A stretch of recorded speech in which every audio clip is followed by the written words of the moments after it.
Salut, c'est Cass. Nietzsche ainsi par les Zarathustra, on y retourne. Chapitre de la rédemption. Chapitre de la rédemption.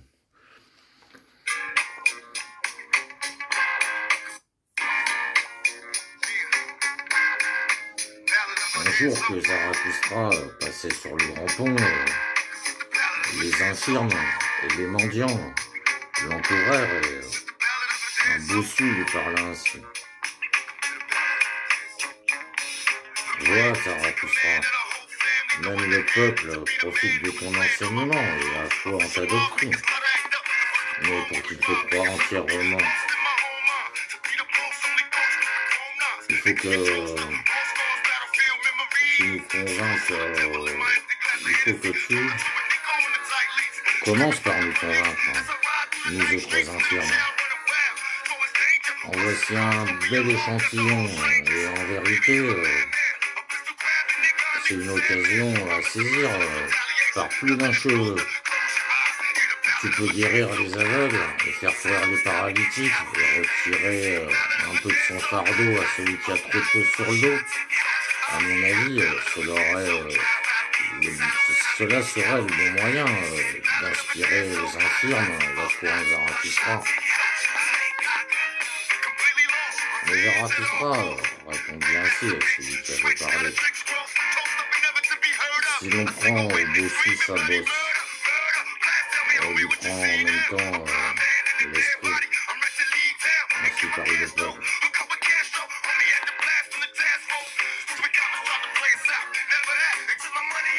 Estimant la vue à l'aveugle, il voit trop de choses mauvaises sur terre, de sorte qu'il maudit celui qui l'a guéri. Et celui qui donne des jambes aux paralytiques lui fait le plus grand tort, car à peine a-t-il des jambes que ses vices en ont aussi. C'est ce que dit le peuple qui est des infirmes.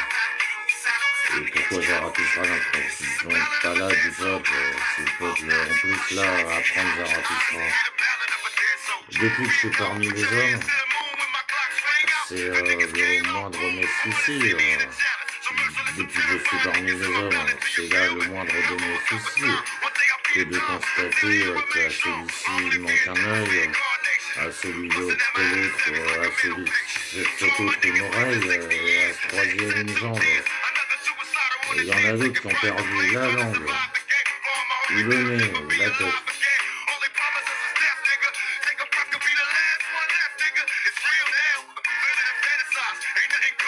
Je vois ça tellement, et j'ai vu tellement aussi bien pire, et des choses si épouvantables, que je ne voudrais pas non plus parler de toutes, ni non plus me taire sur certaines.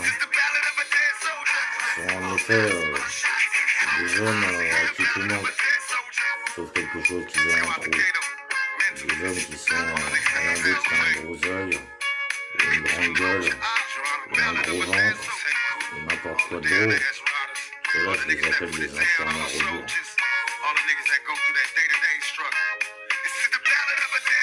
Lorsque j'ai sorti de ma retraite, j'ai passé pour la première fois sur ce pont. Voilà que je n'en croyais pas mes yeux. Je regardais plusieurs fois et fini par dire c'est une oreille aussi grosse qu'un homme. Et en regardant mieux, vraiment, sous l'oreille, remuait quelque chose qui était petit, pauvre et débile à faire pitié. Et vraiment, l'oreille énorme était posée sur une tige grêle. Et la tige était un homme. En regardant avec une lunette, on pouvait même reconnaître une petite figure anglaise. Et aussi une petite âme boursouflée. Que cette grande oreille n'était pas seulement... non, pardon. Et aussi une petite forme boursouflée qui se balançait au bout de la... Une petite âme boursouflée qui se balançait au bout de la tige.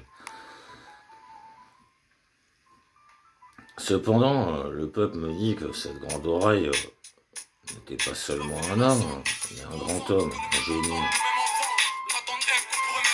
Or, je ne crois jamais le peuple quand il parle du grand homme. Or, je ne crois jamais le peuple quand il parle du grand homme. Et je m'en bats les couilles et j'ai continué, même avec ceux qui paraissent fous dans ce métier même. Et j'ai continué à croire que c'était donc un affirme à rebours, qu'il y avait trop peu de tout et trop peu d'une seule chose. Quand Zarathustra lui parlait ainsi au bossu et à tous ceux dont il était le porte-parole et l'interprète, il se tourna vers ses disciples avec un profond ennui et dit en vérité, mes amis, je marche parmi les hommes comme parmi des fragments et des segments d'hommes. C'est une chose terrible pour moi que de voir les hommes brisés et dispersés comme sur un champ de bataille et de carnage. Et quand mon œil se rapporte du présent au passé, il trouve toujours la même chose. Des fragments, des segments et d'effroyables effets du hasard. Mais point d'homme. Le présent et le passé sur la terre. Ah, mes amis, voilà pour moi la chose la plus intolérable. Je ne saurais pas vivre si je n'étais pas aussi un voyant de ce qui fatalement doit venir.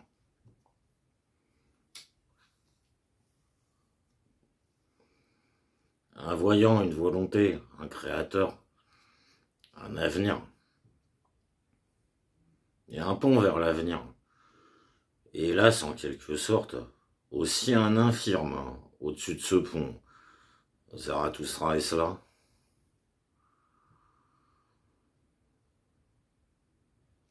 Et vous aussi, vous vous êtes sûrement demandé qu'est pour moi Zarathustra. Et vous aussi, vous vous êtes souvent demandé qu'est pour nous Zarathustra. Comment devons-nous l'appeler?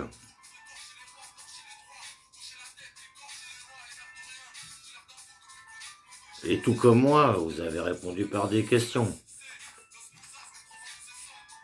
Est-il celui qui promet ou celui qui accomplit?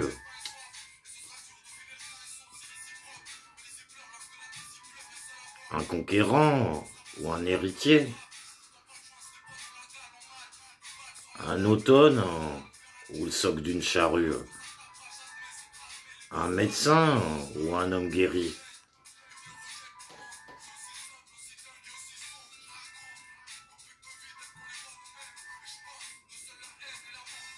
Est-ce un poète? Un homme sincère? Un libérateur ou un dompteur? Est-ce un poète? Un homme sincère? Un libérateur ou un dompteur? Un bon ou un mauvais?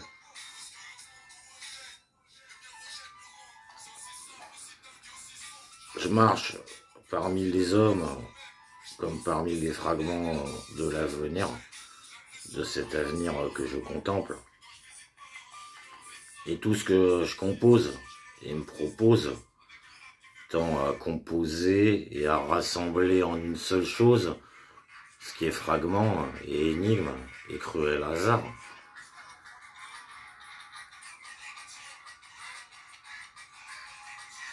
Et comment supporterais-je d'être homme si l'homme n'était pas aussi poète et déchiffreur d'énigmes et le rédempteur du hasard? Délivrer les hommes passés et transformer tous les solafurs en un, c'est là que c'est ça que j'ai voulu. C'est là ce que j'ai voulu. Voilà ce que j'appellerais aujourd'hui d'abord rédemption. Délivrer les hommes passés et transformer tous les slafus en un, c'est là ce que j'ai voulu. Voilà ce que j'appellerais d'abord rédemption. Volonté, ainsi se nomme le libérateur et le messager de joie. C'est là ce que je vous enseigne, mes amis. Mais maintenant, apprenez ceci, la volonté elle-même est encore prisonnière.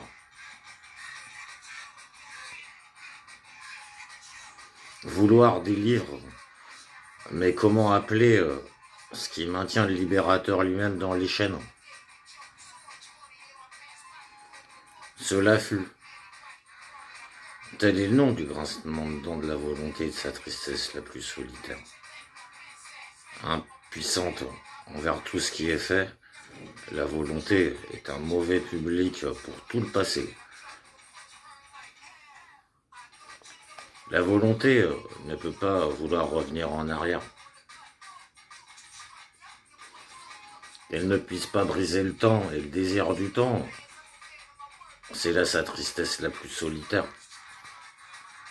Vouloir délivre, qu'imagine la volonté elle-même pour se délivrer de sa tristesse et se narguer de son cachot. Vouloir délivre, qu'imagine la volonté elle-même pour se délivrer de sa tristesse et se narguer de son cachot.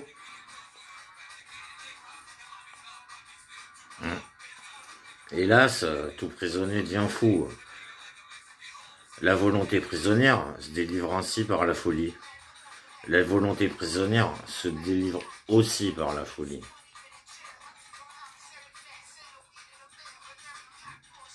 Que le temps ne recule pas, c'est là sa rage. Ce qui fut, ainsi s'appelle la pierre qu'elle ne peut pas déplacer.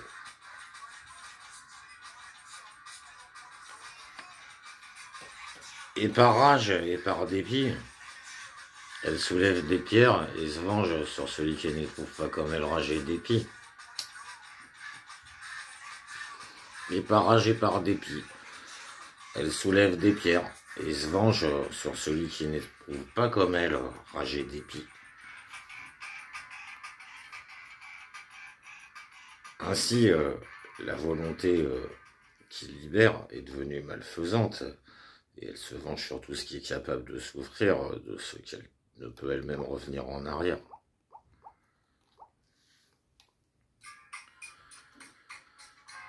Ceci est seulement la vengeance même, la répulsion de la volonté à l'égard du temps et de son seul affût. En vérité, notre volonté est habitée par une grande folie. Et c'est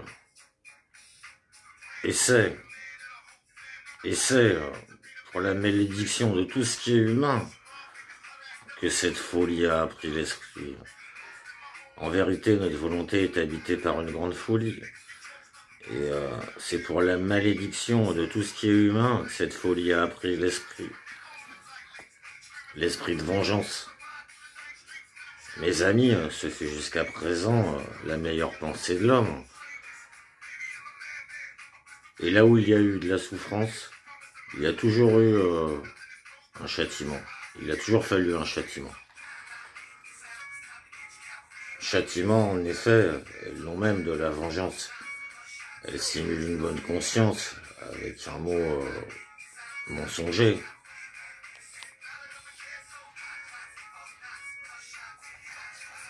Et comme il y a de la souffrance en celui qui veut, parce qu'il ne peut pas vouloir revenir en arrière, la volonté elle-même et toute la vie devrait alors être châtiment. Et ce que sont les images se sont accommodées sur l'esprit. Et voici que les nuages, comme dans la tête dans les nuages, se sont amoncelés sur l'esprit, jusqu'à ce qu'enfin la folie proclame, tout périt, parce que tout est digne de périr.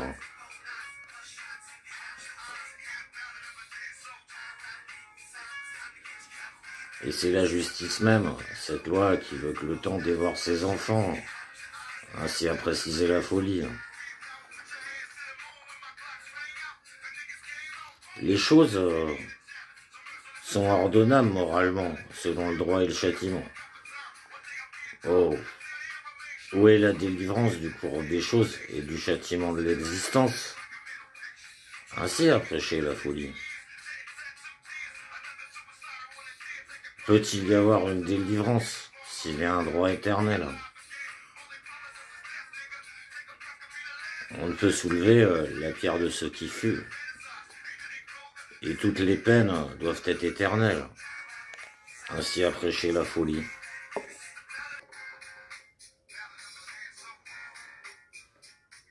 Aucun acte ne peut être détruit.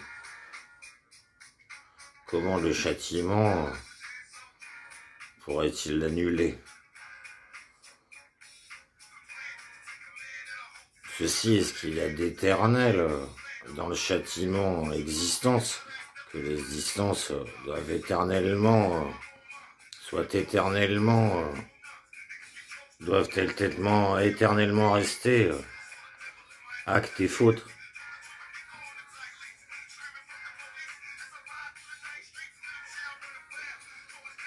À moins que la volonté finisse par se délivrer elle-même et ne se transforme en non-vouloir. Mais vous connaissez, mes frères, cette fable de la folie. Je vous ai conduit loin de ces fables, en vous témoignant, en vous enseignant, le vouloir est un créateur. Tout cela est un fragment, une énigme, un terrible effet du hasard, jusqu'au moment où la volonté créatrice ajoute, mais c'est moi qui l'ai voulu, et c'est ainsi que je l'ai voulu.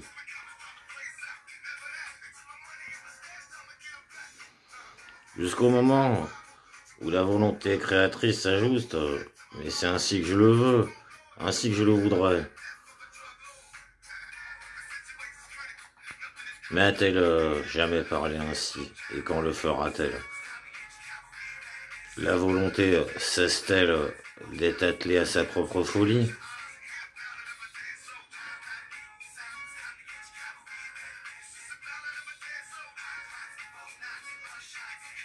La volonté est-elle déjà devenue son propre rédempteur et messager de joie? A-t-elle désappris l'esprit de vengeance et tous les grincements de dents? Et qui lui a enseigné la réconciliation? Je suis prêt à me réconcilier, mais c'est moi qui commande. Et qui lui a enseigné la réconciliation et qui lui a enseigné la réconciliation avec le temps et quelque chose de plus haut que toute réconciliation.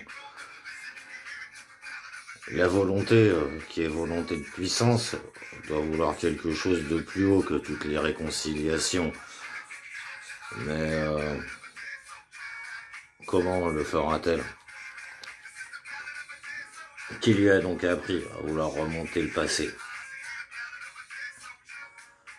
Or, à ce point de son discours, il arriva que Zarathustra s'interrompit soudain, pareil à quelqu'un qui est saisi d'une frayeur extrême. Il regarda ses disciples avec des yeux épouvantés. Son regard transperçait comme une flèche leurs pensées, leurs arrière-pensées. Mais au bout d'un moment, il recommença à rire et dit, apaisé, « Il est difficile de vivre avec les hommes, parce que il est bien difficile de se taire, surtout pour un bavard. Ainsi parlait ainsi parla Zarathustra. Mais le bossu avait entendu l'entretien en se touchant, en se cachant le visage. Lorsqu'il entendit rire Zarathustra, il leva sur lui un regard furieux et dit lentement, « Pourquoi Zarathustra ne parle-t-il autrement qu'à ses disciples? Zarathustra répondit, qu'y a-t-il d'étonnant à cela? À des bossus, on peut bien dire des choses biscornues. Soit, dit le bossu, et avec des élèves, il est permis aussi de déballer son sac. Ouvre ton sac, ouvre le sac, ouvre le sac. Mais pourquoi Zarathustra parle-t-il autrement à ses élèves qu'à lui-même?